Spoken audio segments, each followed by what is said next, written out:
Bienvenue à votre rendez-vous avec l'Autojournal, la quinzaine de la J.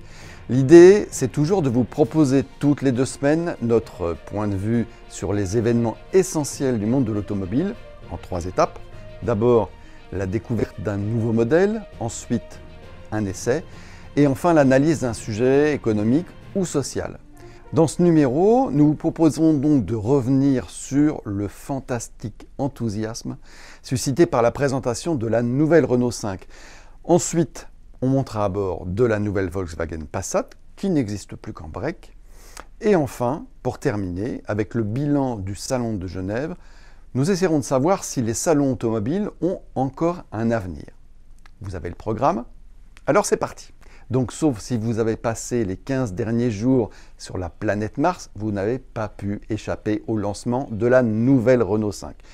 Honnêtement, de mémoire de journaliste, je n'ai jamais vécu un tel enthousiasme unanime sur le lancement d'une nouvelle voiture.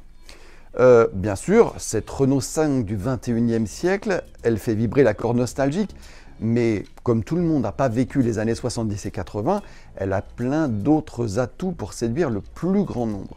D'abord, son dessin, il est parfaitement réussi, avec des proportions compactes, des lignes simples, tendues, et le tout est mis en valeur par des couleurs chatoyantes. En cela, elle tranche vraiment avec les tendances de notre époque, car oui, beaucoup de voitures actuelles jouent dans leur style et leur taille sur une sorte de surenchère de toujours plus. C'est toujours plus gros, plus compliqué, avec des lignes tarabiscotées dans tous les sens, et plus cher aussi. Pas de ça du tout avec la Renault 5. En moins de 4 mètres de long, on la comprend tout de suite, sans long discours de designer. L'autre point positif de cette voiture, c'est la facilité à l'identifier immédiatement.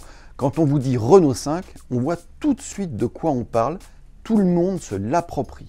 Et ça, c'est quelque chose qui aujourd'hui n'est plus naturel, tant les gammes sont devenues complexes. Enfin, quand on ouvre la porte, le soufflet ne retombe pas parce que l'intérieur, il est parfaitement en raccord avec ce que promet l'extérieur. C'est joyeux, c'est coloré, c'est moderne et simple, avec juste ce qu'il faut de clin d'œil sympathique à la R5 Canal historique. Pour les étrangers, elle va même jusqu'à jouer une sorte d'autodérision des clichés franchouillards, puisque on propose en accessoire une panière pour une baguette de pain. Ça, c'est quand même assez inattendu. Enfin, bon, il y a son prix. Et elle commence à 25 000 €, c'est-à-dire 21 000 € après déduction du bonus. Pour une électrique, c'est une très bonne nouvelle, car oui, la nouvelle Renault 5 est électrique et seulement électrique. Et en fait, ça, pour moi, c'est le vrai coup de génie de la nouvelle R5. Non pas qu'elle soit électrique, mais qu'on oublie qu'elle est électrique. Qu'elle nous fasse envie sans qu'on se préoccupe de sa motorisation. Alors bien sûr, évidemment, on est dans la vraie vie, elle n'est pas parfaite cette nouvelle Renault 5. D'abord, son contenu technique n'apporte pas de progrès net par rapport à ce qui se fait déjà ailleurs, ni même par rapport à ce que Renault faisait jusqu'à présent, notamment avec sa Zoé. On sait que dans une voiture électrique, ce qui coûte le plus cher, c'est la batterie. Et bien, pour réussir un prix d'attaque attractif, la Renault 5 d'entrée de gamme, elle nous offre une petite batterie. Il n'y a donc pas de miracle. Avec ses 40 kWh, on n'ira pas très loin. Renault annonce 300 km d'autonomie en WLTP. Et dans la vraie vie, on sera sûrement juste un peu au-dessus des 150 km sur autoroute. Clairement, cette petite version, elle sera réservée au trajet du quotidien, mais pas aux grands déplacements. Il existera une autre version un peu mieux dotée, avec une batterie de 52 kWh, qui elle nous promet 403 km d'autonomie. Là encore, c'est pas foufou. On est au niveau d'une Zoé, c'est bien. Pour partir en week-end, ça sera plus une punition, mais c'est pas non plus la folie. En revanche, pour accéder à cette plus grosse batterie, il faudra dépenser au minimum 31 000 à 32 000 €. Enfin, à l'arrière, évitez d'embarquer des basketteurs ou des rugbyman, parce qu'ils vous en voudraient tant l'espace aux jambes est compté.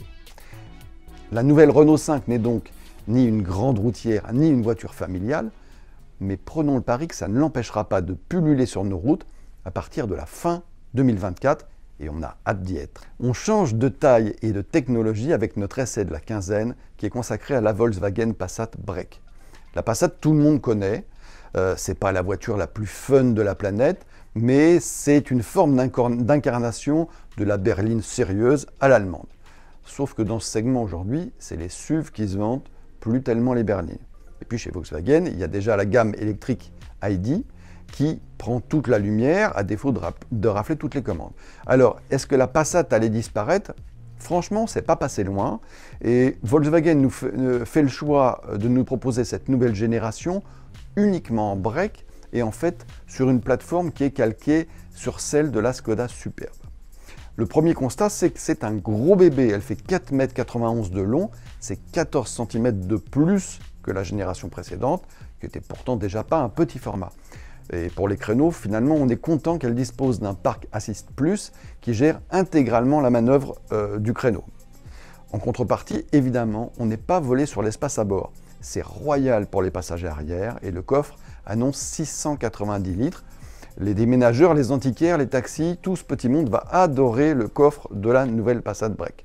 Ceux qui opteront pour une motorisation hybride rechargeable verront sans doute cette soute se réduire un peu, mais puisque nous parlons aujourd'hui de la version essence micro-hybride 1,5 litre ITSI, profitons-en. Et justement, ce moteur, eh bien, il est plein de bonne volonté et il est toujours secondé efficacement par la boîte à double embrayage DSG7, mais ces 150 chevaux, ils sont quand même un peu justes, ou ils sont juste suffisants pour ce gros break qui pèse quasiment 1,6 tonne. Clairement, le châssis serait capable d'encaisser des puissances bien supérieures, parce qu'à défaut d'être d'une agilité de ballerine, la Passat, elle se montre précise, équilibrée, et elle préserve un confort vraiment très convaincant. C'est notamment le cas avec la suspension pilotée DCC Pro, mais c'est une option à 1 210 €. Et puisque l'on parle technologie, l'intérieur en met lui plein la vue avec un grand écran de 15 pouces, qui reste une option, l'écran normal est de l'ordre de 12 pouces, avec un affichage tête haute, des compteurs numériques paramétrables, deux chargeurs sans fil pour les portables ou une pluie d'aide à la conduite. La bonne nouvelle dans ce domaine, c'est qu'elles peuvent se déconnecter assez simplement et ça, c'est clairement pas le cas chez tout le monde. Mais la Passat ne néglige pas pour autant les fondamentaux. La finition est particulièrement soignée avec des matériaux et des ajustements de qualité. C'est là qu'arrive malheureusement le sujet qui fâche, on va parler prix. Tout équipé, notre break Passat du jour s'affiche à 57 435 €, assorti de ses options et d'un peu de malus. Ça, c'est un niveau qui est quand même très ambitieux pour un break Volkswagen 4 cylindres sans personnalité particulière. On va consoler son porte-monnaie, si on peut dire, en constatant que la micro-hybridation, couplée à la désactivation des cylindres, permet des consommations très mesurées. Volkswagen nous annonce moins de 6 litres au 100 en moyenne, on sera probablement dans la vraie vie autour de 6,5 litres. Et franchement, pour un tel déménageur, avec une électrification limitée, c'est un très beau résultat. Venons-en maintenant à notre sujet éco et société du jour, le Salon de Genève et son bilan. L'édition 2024 du Salon de Genève a donc fermé ses portes le 3 mars. C'était la première édition du Grand Salon suisse depuis 2019. Et le moins qu'on puisse dire, c'est qu'il ne ressemblait pas vraiment à ceux qu'on avait connus auparavant. Officiellement, les organisateurs se réjouissent d'une fréquentation de 168 000 visiteurs et de la présence de 157 véhicules. C'est triche un petit peu parce qu'il parle de véhicules et il compte là-dedans des quadricycles et même des vélos électriques. Pour vous donner une idée, pour avoir un repère, on va reprendre les chiffres de l'édition 2019. Elle avait attiré 602 000 visiteurs et présenté 900 voitures.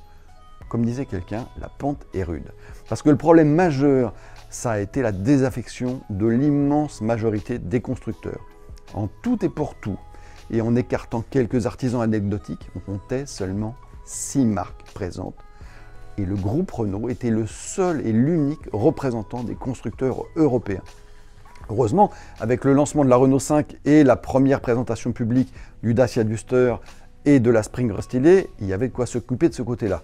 Pour le reste, on avait les constructeurs chinois BYD et MG qui apportaient chacun des sous-marques luxueuses.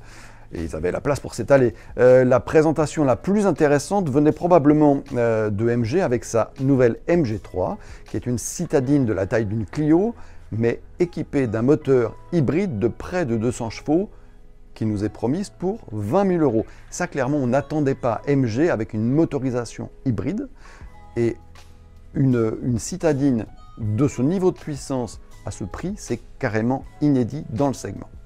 À l'étage supérieur, on découvrait une exposition de voitures historiques de haut niveau et la présence de 2 Bugatti Royale ou encore de l'exemplaire de la Jaguar Type E, la vraie, celle qui a vraiment été présentée à Genève en 1961 lors de son lancement. Ça valait le déplacement. Mais malgré tout, quand on quittait le parc des expositions suisses, on se disait qu'on venait d'assister au dernier salon de Genève. Et on en était triste. Parce qu'en dépit des efforts des organisateurs, l'immense majorité des constructeurs automobiles de la planète ne s'y étaient pas déplacés et l'intérêt même de l'événement devient douteux après ce qu'on en a vu sur cette édition 2024. Et pourtant, les organisateurs nous annoncent une édition 2025. Qu'est-ce qui peut bien changer d'ici là? Avant même la crise du Covid, les constructeurs avaient commencé à expliquer que les salons traditionnels ne leur convenaient plus. Pour eux, c'était trop cher, c'était démodé, et ils avaient bien d'autres moyens de présenter leur voiture à une large audience. En tout cas, c'est ce qu'ils nous disent. Ils campent aujourd'hui encore sur cette ligne, à l'exception notable de Renault donc, et des Chinois qui ont besoin d'accéder à la notoriété en Europe. Est-ce qu'ils ont raison? D'un pur point de vue comptable, à court terme, probablement. Via les réseaux sociaux, les influenceurs et les autres canaux numériques, il leur est possible en effet de s'adresser à bien plus de gens qu'auparavant. Mais à aucun moment, ça remplace l'expérience d'approcher et de découvrir physiquement une multitude de nouvelles voitures auxquelles vous n'auriez pas nécessairement pensé. Pour le grand public, ces rendez-vous, ils ont du sens. Pour les constructeurs, ils offrent la possibilité de remettre à intervalles réguliers l'automobile à l'agenda de la société, de susciter des envies. Bien sûr, le bénéfice, il est difficile à évaluer et à quantifier, alors que les coûts, eux, ils sont bien réels. Mais bénéfice, il y a bien, de mon point de vue, à moyen terme, pour les constructeurs. En fait, la manière dont va se dérouler le prochain mondial de l'automobile à Paris, en octobre prochain, ce sera un bon indicateur de l'avenir possible, ou pas, des salons automobiles. Voilà, c'est tout pour aujourd'hui. Rendez-vous dans 2 semaines et d'ici là, bonne route à vous!